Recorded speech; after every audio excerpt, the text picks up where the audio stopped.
Un jour, alors que la famille s'abattait sur le village, les chasseurs ont décidé d'aller chasser la nuit parce qu'ils n'avaient rien trouvé dans la journée. Alors mon film, Le monde des possibilités, parle d'une dame qui est une amoureuse de contes. Et quand elle était petite, elle avait la chance d'écouter des contes au clair de la lune avec d'autres enfants comme elle. Et elle partage ces contes-là qu'elle a reçus enfant avec son enfant. Sauf qu'il y a certains contes auxquels elle n'avait pas accès parce qu'elle était une femme. Le cœur du lion. Le coup le tua immédiatement. Je ne dirais pas que c'est totalement une expérience personnelle. C'est vrai que quand j'étais enfant, j'avais la chance d'écouter les contes de ma grand-mère. Et quand j'étais en train de réfléchir à ce film, je me suis dit, mais et si je n'avais pas eu la chance d'écouter tous ces contes-là, qu'est-ce que ça aurait été? Comment ça aurait été? Est-ce qu'aujourd'hui je serais fière de dire que j'ai reçu des contes, j'ai écouté des contes quand je suis enfant? Et c'est de là que m'est venue l'intrigue de partager cette expérience-là, qui n'est pas totalement personnelle, mais vue sous un autre angle qui est un peu différente de l'expérience que moi j'ai reçue. Oh maman, quand elle serait grande, est-ce qu'elle peut devenir comme Yabo? Alors j'évolue dans le monde de l'audiovisuel et du cinéma un tout petit peu. Donc je ne suis pas totalement novice. J'ai eu à travailler avec des acteurs, notamment l'acteur Steven Boko avec qui j'ai travaillé sur le film, et Ozana Bekou.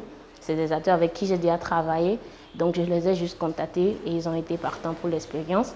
Par contre, les enfants, c'est mes petits cousins de la maison. Ils n'étaient pas du tout, ils savent que je fais du cinéma, je fais des films, mais ils n'ont jamais participé à un film. Alors je leur ai dit, est-ce que vous avez envie de participer à un film? Ils étaient trop contents. Donc je les ai invités, je les ai un peu coachés, juste un tout petit peu. Et bizarrement, ils ont très bien pris, ils ont très bien rendu. J'étais trop contente, donc c'est un peu comme ça que ça s'est passé. Pour l'équipe technique, on n'a pas eu besoin de grand chose, et c'est l'avantage de ce festival, c'est qu'on réduit considérablement la demande économique que nécessite un film.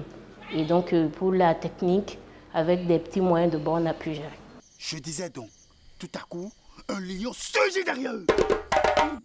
Le Mobile Film Festival, dans les conditions, ils ont déjà eu à insister sur le fait que les fonds seront reversés aux lauréats qui auraient déjà des projets de films de court-métrage.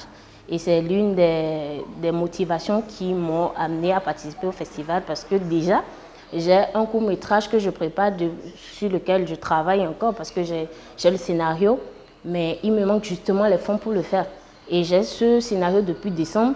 Et comme le financement n'est pas facile à acquérir ici, du coup, quand j'ai vu cette mention-là spécialement dans les notifications du festival, ça m'a beaucoup encouragée.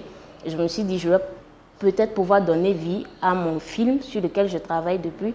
Et donc, c'est déjà un peu, dans ma tête, c'est déjà un peu tracé. Je sais déjà à quoi ça va servir.